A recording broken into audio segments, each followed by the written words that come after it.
Hello everyone, my name is Benny Wolf and I welcome you to another video. It's been a little long while since the last part.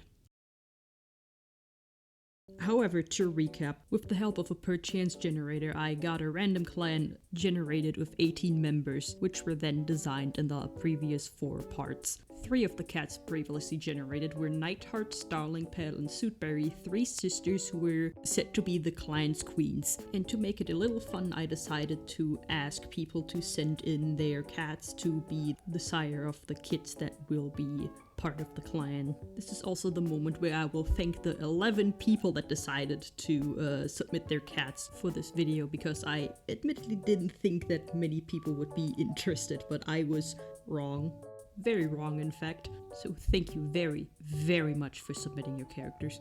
Anyway, to explain, I created a Google form which people could fill out with information such as the character's name, their description, and potentially what their parents or siblings look like, as I intended to use real cat genetics to create the kits. However, most importantly, people were able to pick which queens they were applying with a character for. So they could pick one of the sisters, 2 of the sisters in certain combinations, or all 3 of them. And I can already reveal that the most popular of the sisters was Nightheart, who was chosen 9 times out of 11 by the people applying.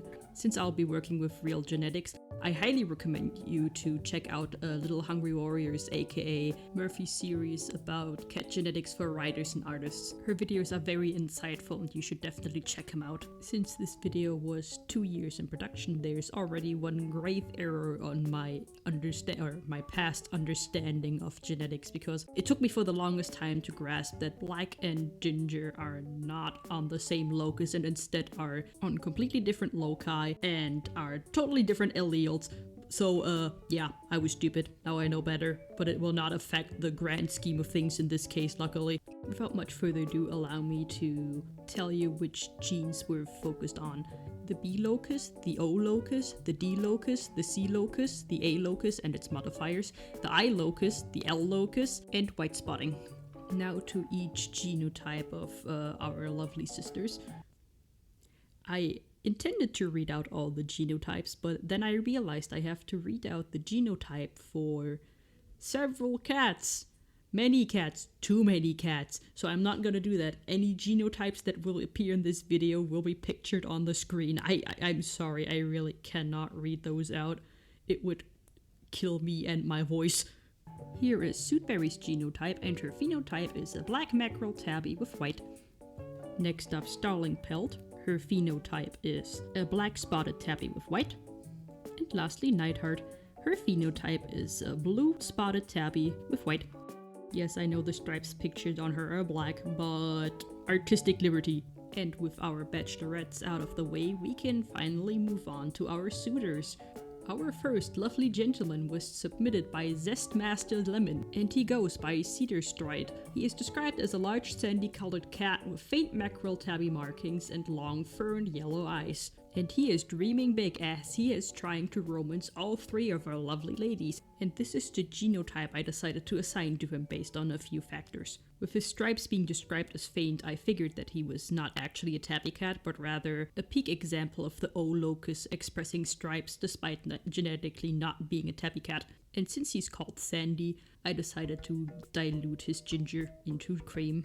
For the sake of simplicity while making the kits, I decided to create a base to use to make the designing process more easy on myself. You should view these kitten designs from this video as concept art for the next video, as they will gain more unique traits depending on who will win the vote by the community. Anyhow, this trio of kittens is the ones I'd imagine Suitberry and Cedar Stride to have. For the sake of uniqueness, I am working against the odds for certain traits to show up, such as the dilution in this case, as it would be more likely for 2 of the kits to be non-dilutes rather than the other way around. There also should have been a higher chance of tabby cats to appear, however I once again decided to go against the odds because I wanted more unique designs. Moving on to the next hypothetical pairing, this duo would be the kits of Starling Pelt and Cedar Stride. I chose to make the tabby kit a chocolate tabby instead of a black tabby, as there is no indication for Cedar Stride not to be a carrier of little b. But for the most part, I feel most of the genetics are rather self-explanatory if you know what is happening with the parents. so I will keep most of the kitten descriptions relatively brief unless there's something unique I wish to point out. So we would now be moving on to the last hypothetical pairing with Cedar Stride, which would be Cedar Strides and Nightheart's quartet of kits. Most significant is obviously that all of them are diluted kits, as both Cedar Stride and Nightheart are diluted cats, so it is impossible for them to have non-dilute kits. However, we also have a special kit with the third little guy because those stripes that you see are not actually present in the genotype, as they are entirely just ghost stripes, so they don't have any kind of genetic correlation to them, they just appeared, which is a nudge to Cedar Stride not genetically being a tabby cat. But with this ambitious gentleman out of the way, we move on to a more humble admirer, because the cat submitted by Panic Wing, Lilyface, decided to only try and woo Suitberry. Lilyface is described as a lilac classic tabby tom with low medium white spotting, and we actually get to learn what their parents look like. Their mother is described as a blue she-cat with high white spotting and gold eyes. Their father, meanwhile, is an all-white tom with brown eyes and ginger van markings. And Lilyface is an amazing example what recessive genes just can do to create a new cat that just does not resemble their parents in a very significant manner. And this trio of kits is what I could imagine Lilyface and Suitberry's kittens to look like. I very happily made use of the other alleles on the B locus that were available to me, with Lilyface being lilac, which is the diluted form of chocolate, and with Suitberry being the carrier for both dilute and chocolate. We now have a little B locus gradient of kittens. But we will also very quickly move on to our next candidate, submitted by Silver. Their cat is a small, live, dark brown, almost black tabby tom with a white muzzle and front paws and ice blue eyes, by the name of Thorn. His father is unknown to him, but his mother is a tiny white she-cat with orange eyes and a light ginger tabby tail, and he has two sisters who are also white cats with ginger tabby patches and hazel eyes. Here I admittedly cheated a little because I turned Thorn's mother into a cryptic calico, as otherwise it would not be possible for him to be a brown tabby. He is aiming a little higher than Lilyface was, as he is trying to romance Nightheart and Starling Pelt. With Thorn also being described as almost black, I decided to turn him into a chocolate tabby instead of a black tabby, once again for the sake of more variety when it comes to the kitten designs. The hypothetical quartet of kits between Thorn and Nightheart managed to spawn a rather familiar-looking grey-spotted cat with blue eyes, but we all should be fine, as long as they don't grow resentful over some unrequited love towards a ginger cat with green eyes and a singular white paw. There has to be something up with Thorn, because one of his hypothetical kits with Starling Pelt looks eerily familiar, like a certain Tiger Claw clone with blue eyes and a white chest. Jokes aside, it really took me until recording the voiceover to notice the similarities from those two kits with Ashfur and Hawkfrost from the main series.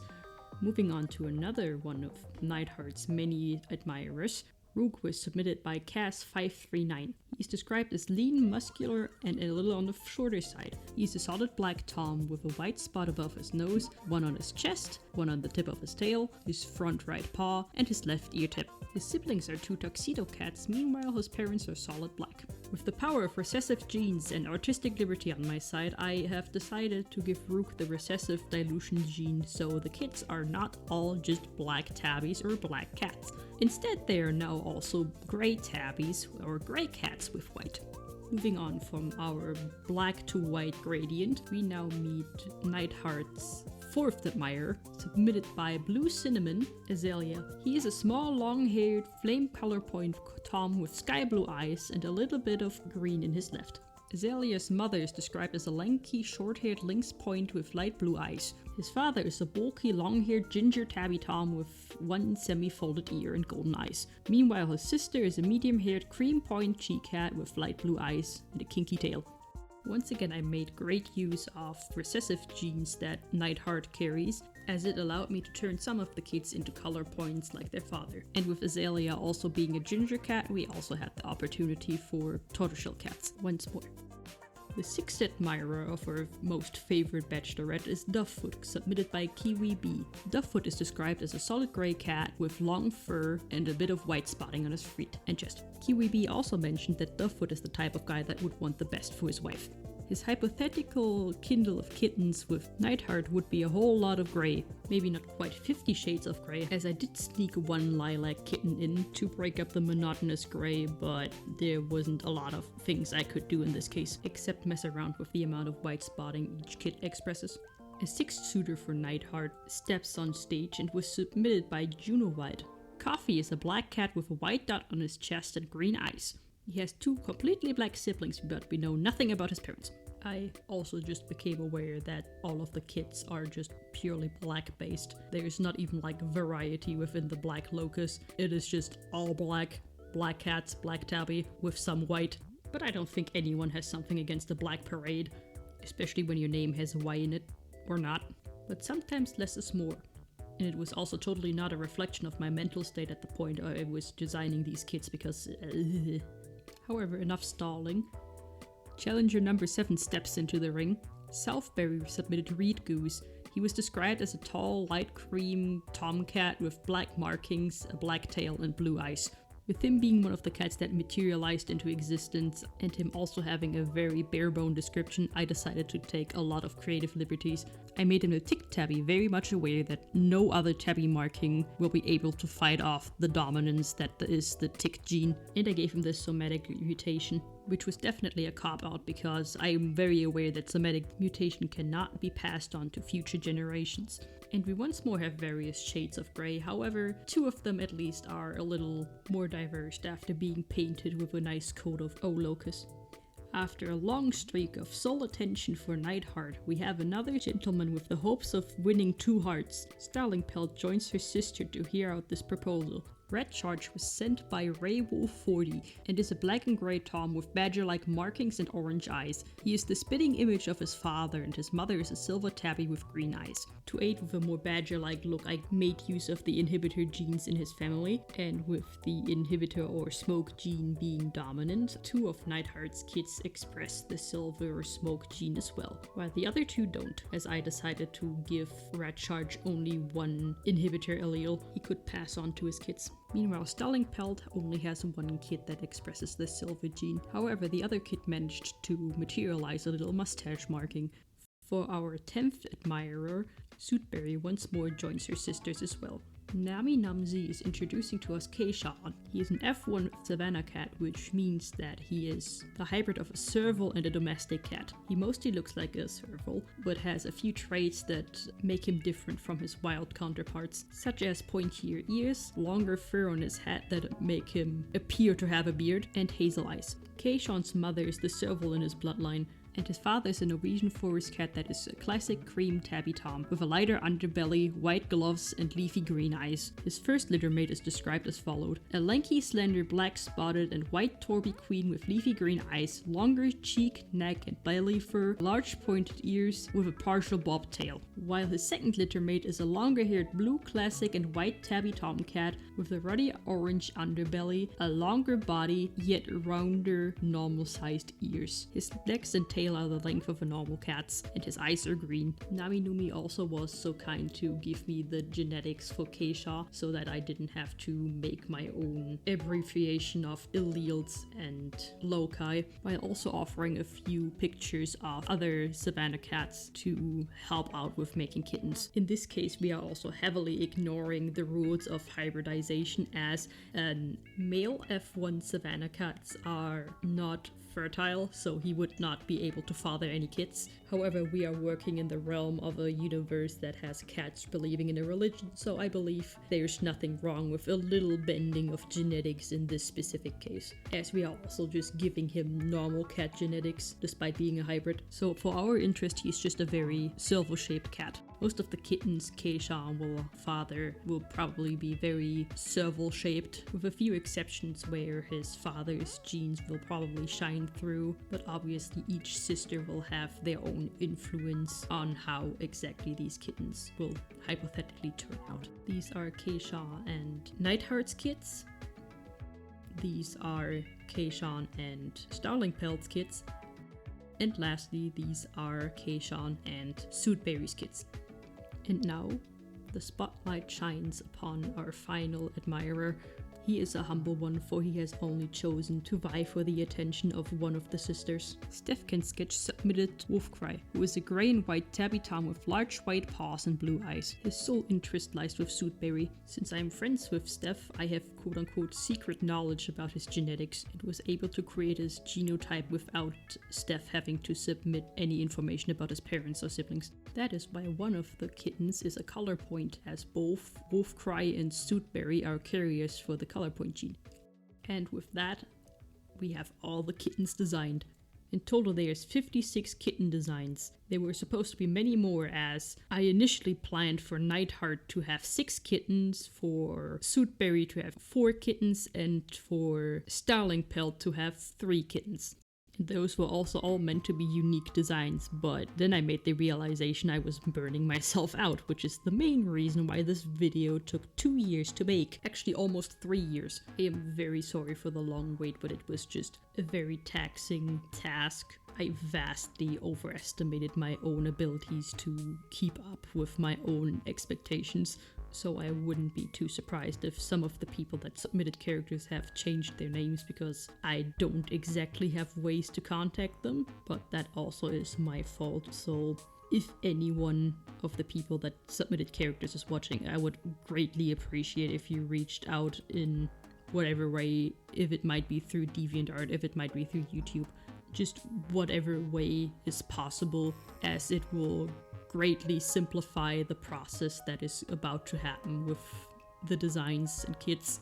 The plan is for me to make 3 separate community posts so that you can vote on who should father the kits of which queen. And once that vote is complete, I will start the work on the final DesertClan video, which might also be the celebration of 1,000 subscribers, because I got a lot of subscribers from this series alone, and I feel that might be a perfect way to celebrate this milestone for me as well. And obviously the people watching this channel, as the designs that will not end up being part of DesertClan will be raffled off to random people that partake in the raffle for those designs. But more information on that will be in the next video. The next video should also actually have drawing time lapses, because for this video it just was not a viable option. As previously mentioned, it really burnt me out to make this video in the first place. However, enough of that. If you are interested in buying the base I used to create the kittens, you can either head to the description or to my channel for the link to my Ko-Fi to buy the base. It would be a nice little support on the side, as this channel is a hobby, but only do so if you really are in a financially stable place. I don't want you to spend money on me if you do not have any money to spare. By all means, take care of yourself before any stranger on the internet. But with that, this is the end of the video. I thank you very, very much for watching to the very end, and I hope you have a wonderful day, night, week, whatever, and I will see you next time.